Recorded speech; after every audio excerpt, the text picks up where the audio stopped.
Reproductive Health Bill. Ang paniwala ng mga pamahalaan lokal, ibinibigay ito sa bawat pamilya. Kung kaya ninyo magpakain ng madami at mag-anak ng madami, nasa sa inyo yun.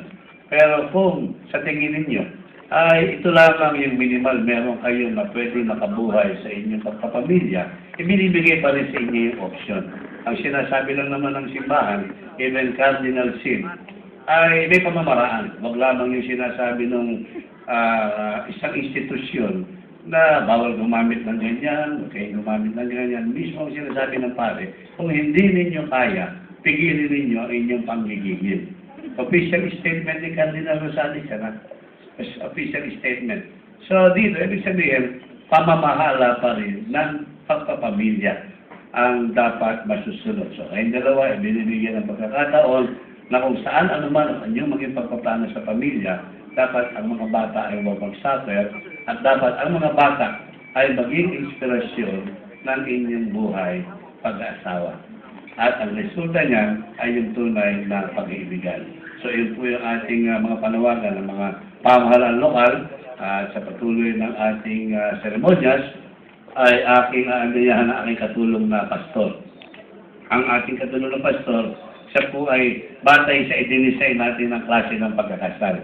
Hindi po yung kanyang denominasyon kinabibilangan ang klase ng pagkakasal dito, kundi yung ating pagiging independent as a local government. Kung wala ako sa iyo, aking taga-seremonyas, kung narito siya, dalawa kami nagtutulong. Para sa pagpatuloy ng ating pagdiriwang, ay spak, wala tayong balik dito. Okay. Para sa pagpapatuloy ng ating pagdiriwang, ay aking tinatawagan ng ating Pastor Jason para sa seremonyas ng pagsusuot ng mga singsing at ang pagpangakuan ng ating ikinakasal. Pastor Jason.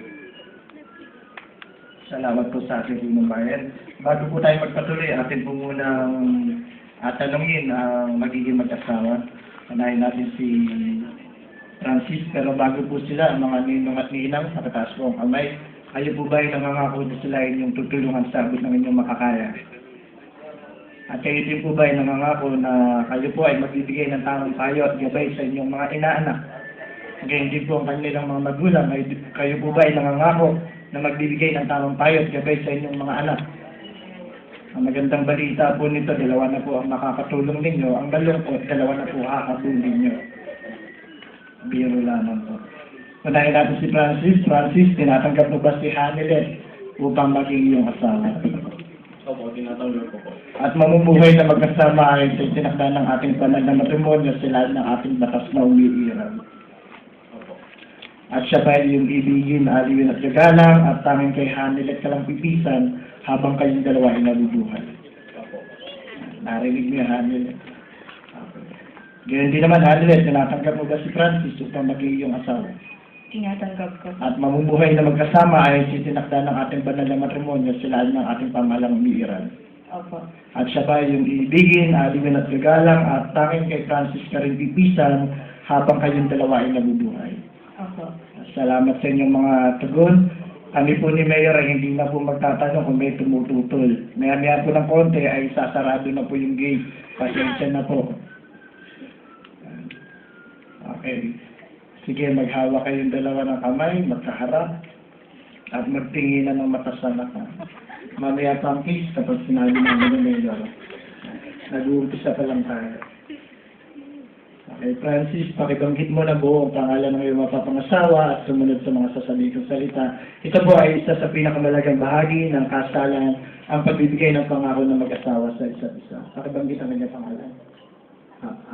At sabi mo, tinatanggap kita upang maging aking asawa. Upang aking maging asawa. Upang makasama ka. Upang makasama ka. At mahawakan ka. At mahawakan. Mula sa araw na ito. Mula sa araw na ito. At magpakailanman. At magpakailanman. Sa hirap at ginhawa. Sa hirap at ginhawa. Sa kahirapan at kasaganaan. Sa kahirapan at kasaganahan. Sa sakit at kalusugan. Sa sakit at kalusugan. Upang mahalin at ingatan ka. Upang mahalin at ingatan ka. Hanggang sa tayo ay paghiwalayin ng kamatayan. Hanggang sa tayo ay paghiwalayin ng kamatayan. Alinsunod sa utos ng Diyos. Alinsunod sa utos ng Diyos. At sa pamahalang umiiral. At sa pamahalang umiiral. Ito ang aking taus-pusong pangako sa iyo. Ito ang aking taus-pusong pangako sa iyo. Hindi naman halilit, pakibanggit din ng kanyang buong pangalan.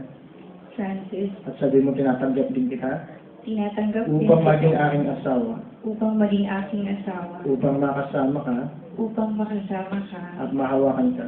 at mahawakan Mula ka sa araw na ito mula sa araw na at ito magpakailanman. at magpagkailanman. Sa hirap at ginhawa, Sa hirap at sa ginhawa, kahirapan at kasaganaan, sa kahirapan at kasi, sa sakit at kalusugan, sa sakit at kalusugan, upang mahalin at ingatan ka, upang mahalin at ingatan ka, hanggang sa tayo ay paghiwalay ng kamatayan, hanggang sa tayo ay paghiwalay ng kamatayan, alinsunod sa utos ng Diyos, alinsunod sa utos at sa pamahalang umiiral. at sa pamalang umiiral. Ito ang aking taus-pusong pangako sa iyo. Ito ang aking taus-puso. Mga kaibigan, mga kapatid, saksihan natin ang pagkakalob ng singsing na mag-asawa sa isa't isa. Inagahan ko may hawak ng singsing.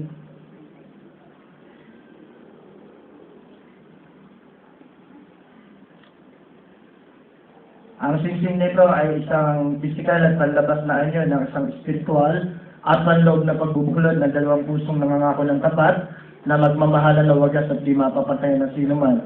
Katulad sa buhay ni Francis at ni Hamlet, ang singsing nito ay gawasan ng mangyari ng metal na sumisimbolo ng kadalisayan na dapat ay maghari sa kanila habang sila ay magkasama at habang sila ay nabubuhay. Bilog din ang singsing na nagpapahiwatig ng kanilang mga tipanan sa isa't isa, nawa ito ay maalala sa panahon na kung sakali sila ay may disgusto. Nangangahulugan ang bilog ng singsing, pangwalang hanggang ugnayan, pangwalang hanggang tipanan, at pangwalang hanggang pagmamahalan sa isa't isa.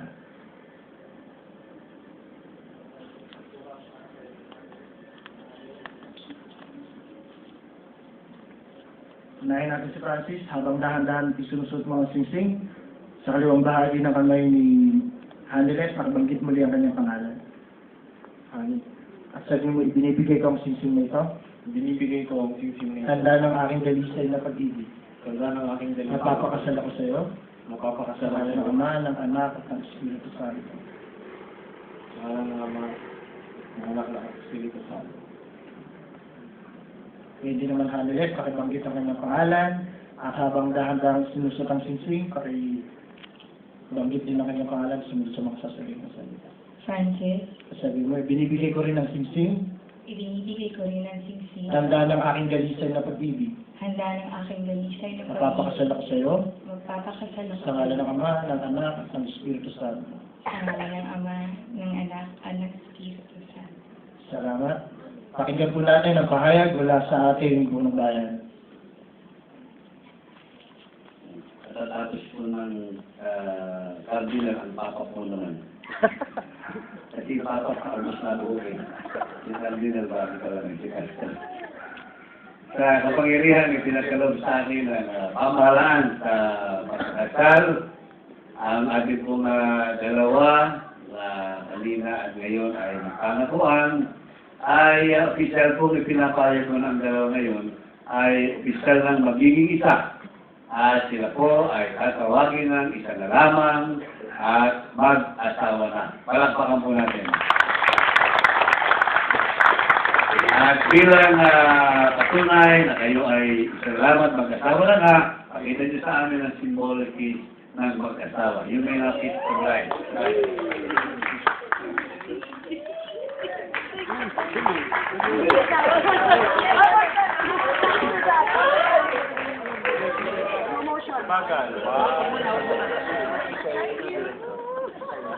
Sanay na sanay!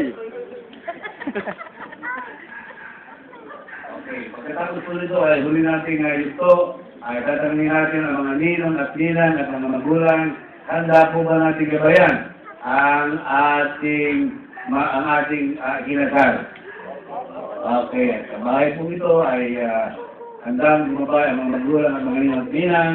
Atin po maling palakpakan ang ating bagong kasal. Binibigay ko na po sa direktor ang ating kasalan. The principal sponsor